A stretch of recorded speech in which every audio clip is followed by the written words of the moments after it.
es doloroso para uno también como mujer. Sí. Eso es lo que a uno le impacta como ser humano.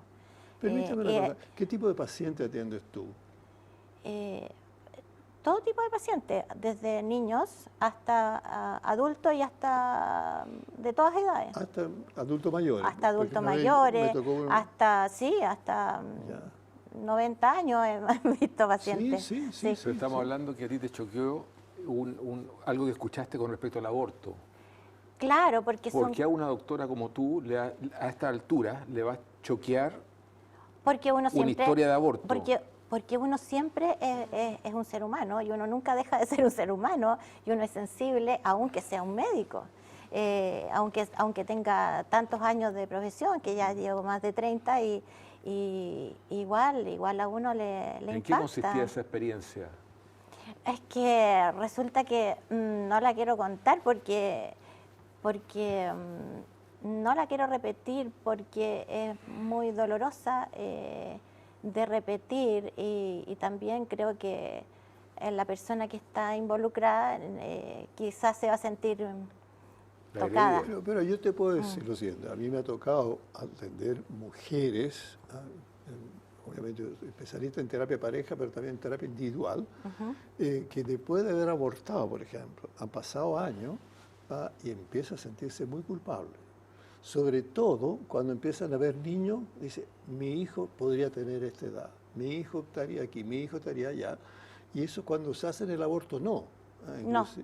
A mí me ha tocado ver, como dices tú, personas después de 40, 50 años, y ahí empiezan a tener como, o al menos cuando me ha tocado verlos a mí, a tener una sensación todavía muy terrible. Así es, y muchas veces con sentimiento de culpa, porque se dan cuenta, mi hijo, que lo tuve yo dentro mío, aún estaría aquí, podría disfrutarlo. Muchas veces los abortos se hacen cuando son muy jóvenes las niñas claro, y son inducidas por terceros. Son inducidas, no tienen plena libertad como tanto de los actos que nosotros hacemos en este mundo. Conciencia de lo que va a ocurrir, digamos. Y muy presionada, claro. del qué dirán, de cómo voy a seguir mi vida, de qué va a ser de mí si tengo esta guaguita y todo eso.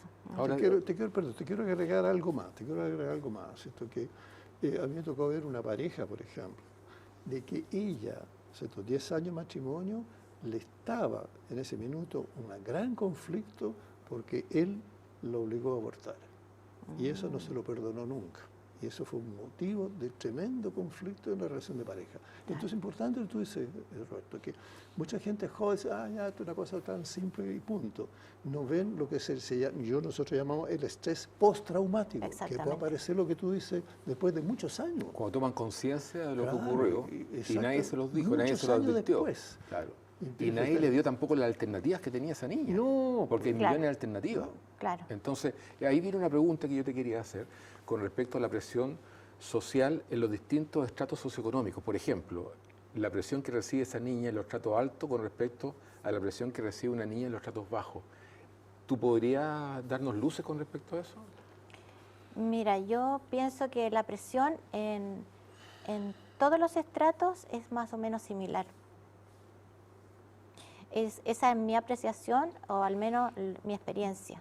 He visto en todos los estratos que siempre es un componente en los estratos más bajos, puede ser el componente económico, puede ser el componente de cómo va a vivir su vida después, cómo va a poder sobrevivir, digamos, y en los estratos altos están los otros componentes de también mucho más el que dirán.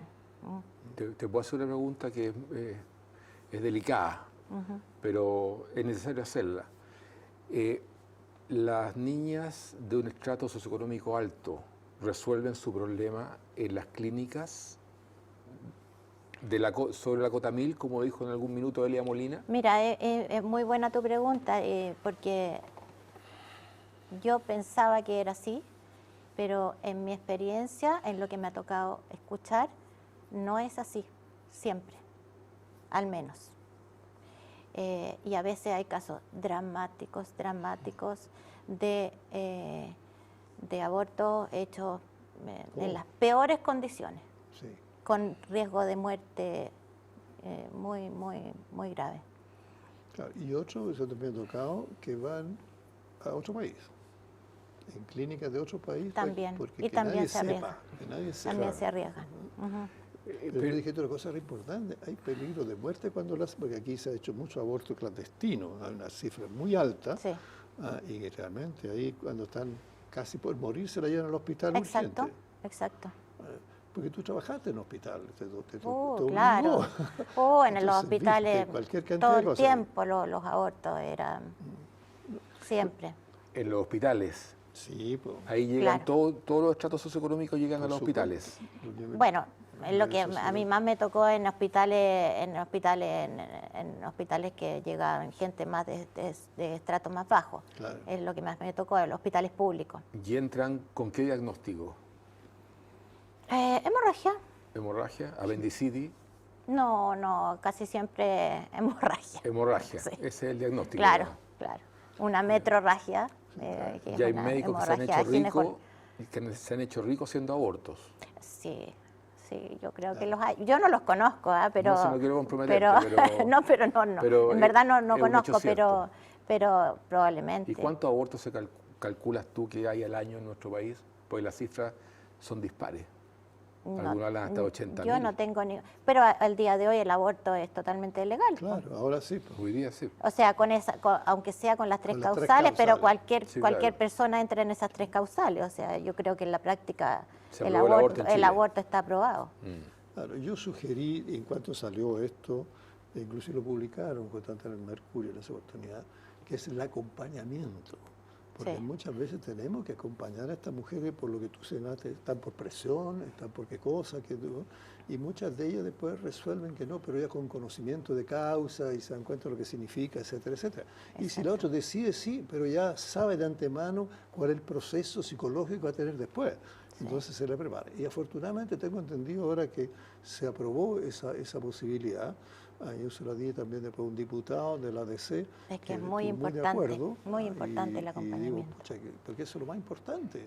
Porque esta cosa es Es frío, fundamental, y sí. después vienen justamente las consecuencias. Inclusive vienen inclusive reacciones depresivas postoperado. Lógico. Y después, lo más que me preocupa lo que acabo de decir, es que son justamente las reacciones posteriores.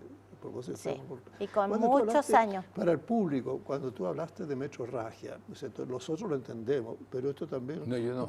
Yo no, sería bueno que lo explique en realidad.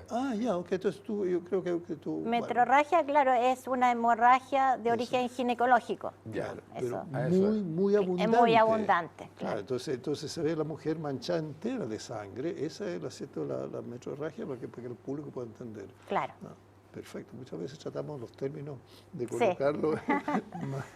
O sea, el tema del aborto es un tema muy complejo porque tiene además muchas derivaciones. Se sabe que muchas veces esos fetos son utilizados algunos Sí, órganos para sí. el tráfico Sí, de los mismos, digamos. sí. Entonces, yo creo Antes que no, más también, pero... claro, sí. yo creo que no está legislado en forma exhaustiva este cuento porque deja muchas aristas para que haya algunos delitos que pueden ser bastante complicados Podrían para ser. una sociedad. Sí. Ahora, saliendo un poco del tema, porque a ti te complica un poco el tema del aborto, yo te vi los ojos medio llorosos en algún minuto, porque le afecta. Le Claro, afecta. te afecta. Sí, obviamente Porque que es sí. un acto brutal. Es un acto brutal Sí. porque el ADN del niño que se está gestando es distinto al de la madre, por lo tanto, ¿cuáles son los derechos que tiene ese niño en gestación?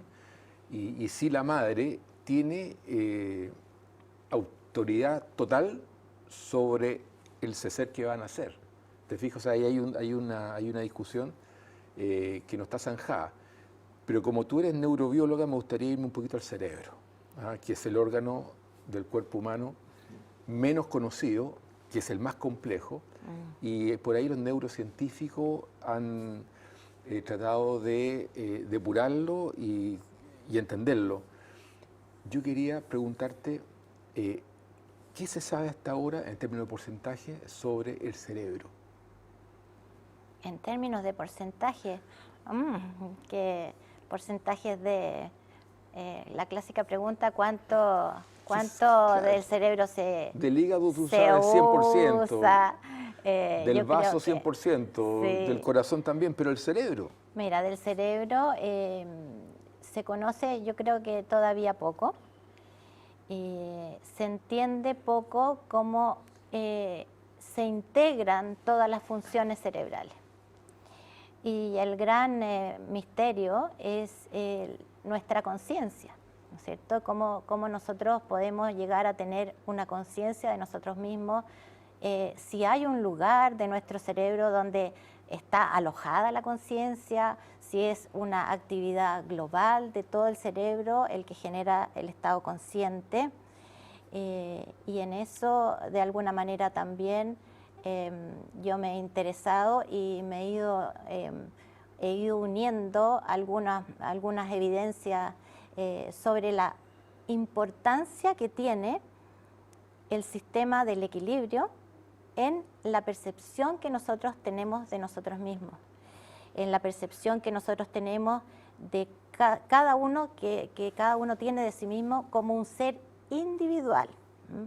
Entonces, ¿cómo se logra que yo perciba que yo soy una persona diferente, que yo estoy aquí sentada, ¿no es cierto? Y que si yo muevo mi cabeza o me paro, y yo cómo logro entender que ese mismo que se paró y que ahora estoy acá, soy la misma yo. Entonces, ahí juega un rol muy interesante el sistema vestibular, que es el sistema del equilibrio, que está ubicado en el oído interno. Tú estás hablando de la conciencia. Estoy hablando de la conciencia. Sí, del yo, ¿te acuerdas? Pero a partir de la conciencia tú derivas en esto. Es que la conciencia es una conciencia, estoy hablando de la conciencia de mí mismo, o sea, de la conciencia del yo. De la percepción de ti. La percepción de cada uno, que cada uno tiene de sí mismo. Y esta contribución que tiene el sistema vestibular sobre la percepción que uno tiene de sí mismo, al parecer es bien importante y bien primordial, porque todas las aferencias que yo percibo, por ejemplo, las sensaciones que tengo de mi mano, de mis piernas, en fin, la propiocepción, la percepción visual, yo tengo que integrar, unir toda esa información como pertenecientes a mí, ¿ya? Y entonces esa pertenencia a mí, ¿cómo yo la unifico en mi cerebro? ¿En qué lugar de nuestro cerebro nosotros generamos esta integración sensorial? Que dice, toda esta información es mía, ¿verdad? Este brazo es mío, ¿verdad?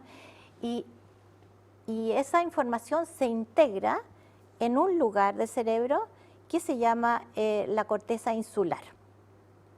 Y esa corteza insular es muy importante porque permite esta sensación de unidad que cada uno tiene de sí mismo, de integridad o de unidad.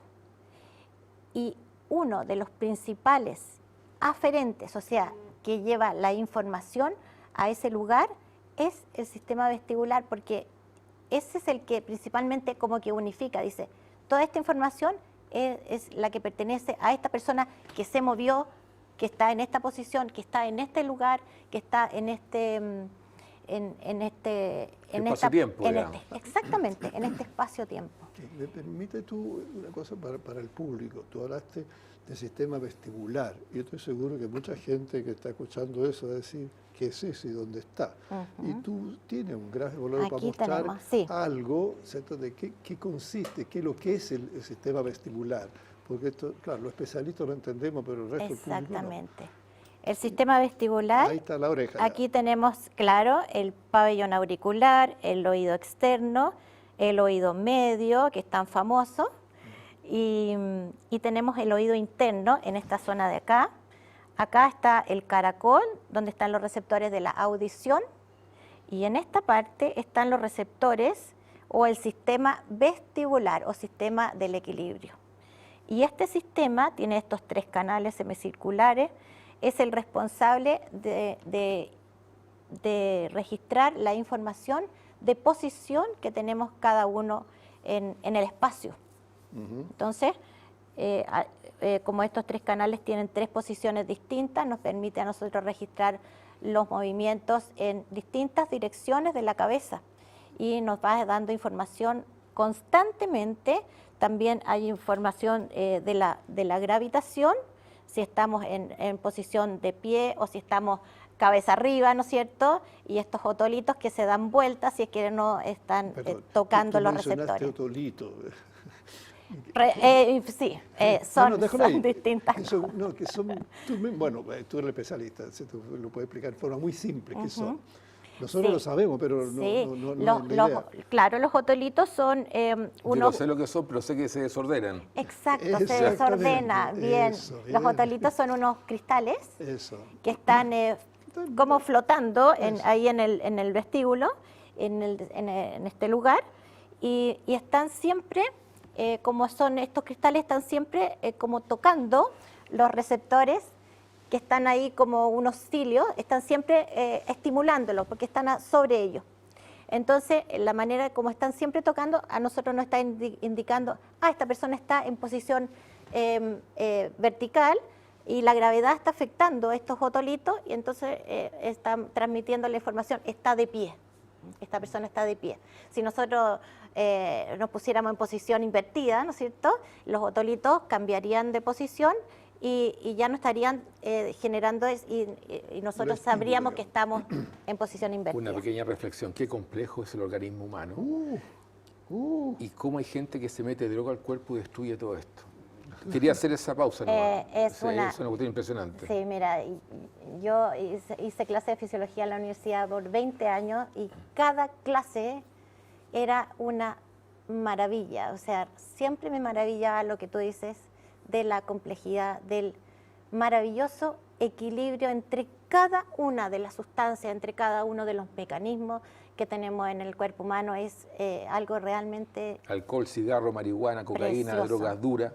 Uno mete en una cuestión tan maravillosa y tan compleja, que tiene millones y millones de años de evolución y la gente no tiene conciencia y lo destruye con eso. Y además a veces, claro, introducimos distintos fármacos, no solo drogas de abuso, sino que también a veces en forma innecesaria. O sea, yo no estoy en contra del uso de fármacos, pero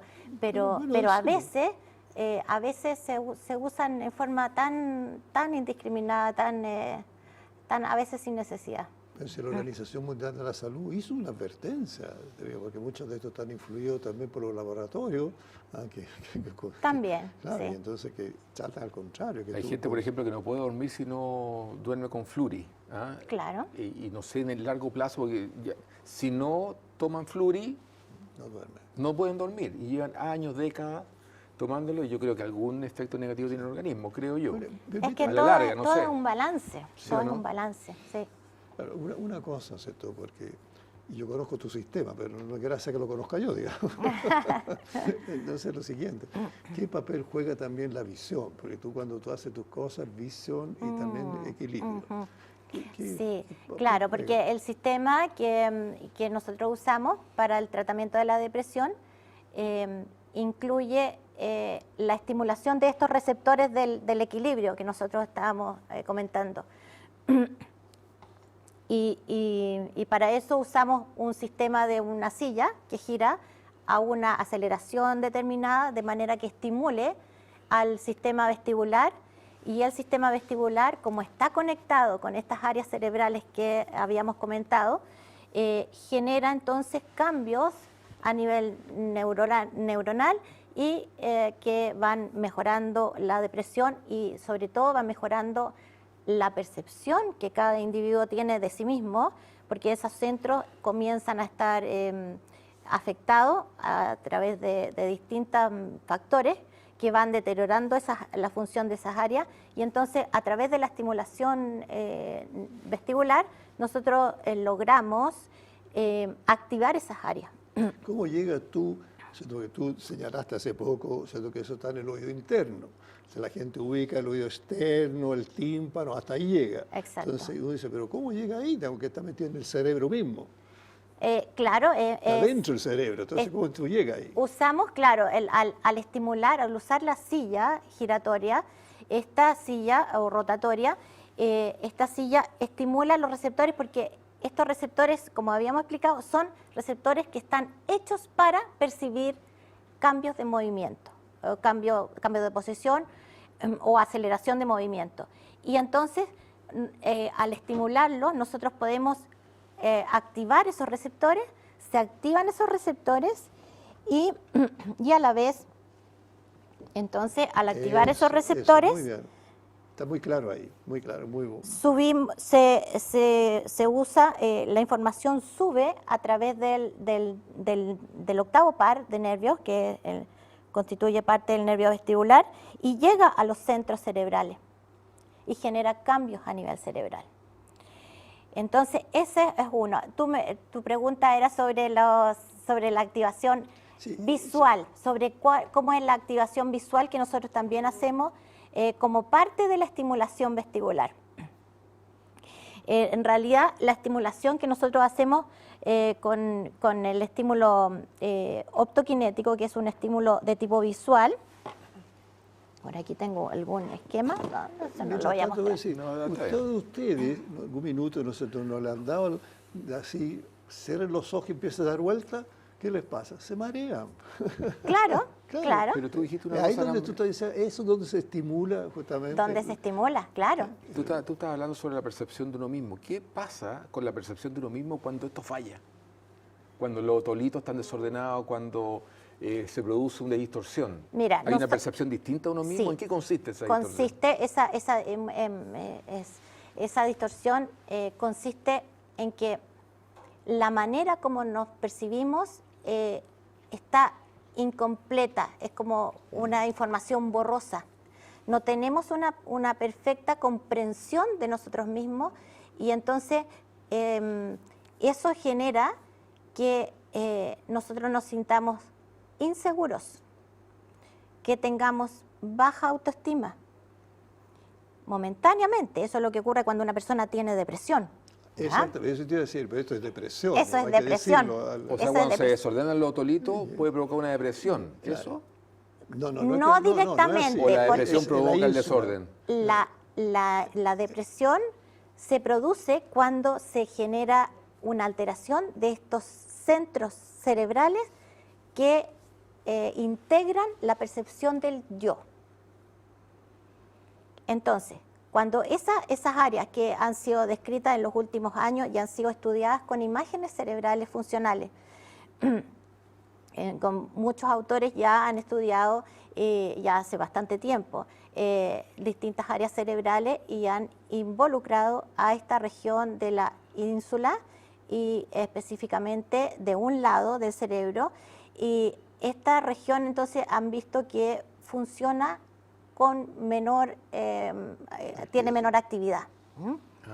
Entonces, ¿qué pasa cuando hay esta menor actividad? Se genera, eso ocurre en los cuadros depresivos. Y al tener una mala apreciación o una apreciación incompleta de uno mismo, todas las funciones que dependen de la percepción propia se van alterando. Por ejemplo, la capacidad de atención. Una persona que tiene un cuadro depresivo tiene una disminución en su capacidad de atención, en su capacidad de toma de decisiones. ¿Por qué? Porque nosotros, ¿a qué cosas atendemos? Atendemos a las cosas que nos importan a nosotros. Si tenemos una alteración de la percepción propia, tenemos una incapacidad de atender, de focalizar la atención en algún punto o en algún foco de interés. Falla también la capacidad de toma de decisiones, porque las decisiones las vamos a tomar respecto a qué nos conviene o qué no nos conviene, ¿no es cierto? Todo lo que hacemos, finalmente lo hacemos con respecto a eso. Entonces, la capacidad de toma de decisiones va a estar también mal, va a estar disminuida, vamos a estar indecisos, vamos a estar confundidos. Sujeta tu idea, sujeta tu idea. Sí. Tú dirías ahí también entonces que la zona prefrontal, ¿cierto? El hemisferio izquierdo, que tiene que ver con esto, principalmente la toma de decisiones, todo lo que el raciocinio, etcétera, tú dirías entonces que se integra aquí, porque muchos profesionales trabajan principalmente en planos como muy racionales y que Sí. no funciona bien por lo que tú dices. Porque lo que tú dices, nosotros cuando vemos depresiones, se produce efectivamente una alteración que tú señalas de la percepción, por lo tanto perturba el raciocinio, perturba la percepción de sí misma, se ven justamente Exacto. con baja autoestima, se ven realmente de una manera inadecuada frente a la realidad, y ahí entonces empieza a bastarle y tener, digamos así, como una visión negativa inclusive del mundo. Una visión negativa del mundo completamente, y junto con eso también una disminución de la capacidad intelectual, Exacto. porque es secundario a la falta de focalización, Atención, de claro. falta de atención, a la incapacidad de toma de decisiones. Podríamos Y decir la que Y a la memoria también incapacidad al de final. ejecutar, porque a veces uno puede pensar algo y dice, ya, tengo la decisión tomada de hacer esto, pero luego hay que ejecutarlo. Eso, Y entonces la cuando ejecución. uno ejecuta algo, se activan una serie de redes, de circuitos neuronales que son importantes para lograr ejecutarlo, llevarlo a cabo. Y todo eso se ha visto que, que parte la actividad de esta zona del yo. una pregunta. ¿Esto se podría decir que es un trastorno? La depresión es un sí, claro. trastorno, No, claro. no, el desorden este que estamos hablando Sí, biológico. biológicamente, Es sí. un trastorno. Claro, hay una Sí, alteración. sí, Y que hay una tiene que ver- alteración. Hay una alteración Claro, y que tiene que de ver los niveles, digamos. y que tiene que ver con la salud mental. Sí, Es- Entonces por ahí viene, supuesto. ahí viene una Completamente. pregunta. Muchísimo. Ahí viene una Sí. pregunta. Sí. Porque cuando yo Sí. le digo a un amigo cómo estás, generalmente me refiero a la parte física y todo el mundo se refiere, pero nadie habla cómo está tu salud mental. ¿Cómo se cuida la salud mental? Porque sabemos que físicamente, al hacer ejercicio, comer bien, etcétera, etcétera, es beneficioso, pero la salud mental, ¿cómo se cuida? Mira, la salud mental es mental y física. Así es. No es solamente mental. Y hay una parte sumamente importante de la salud mental que corresponde a factores biológicos. A factores físicos. Y de ello siempre yo hago muchísimo hincapié en lo que son los factores cronobiológicos, o sea, el orden en que nosotros recibimos estímulos biológicos es sumamente importante para nuestra salud mental.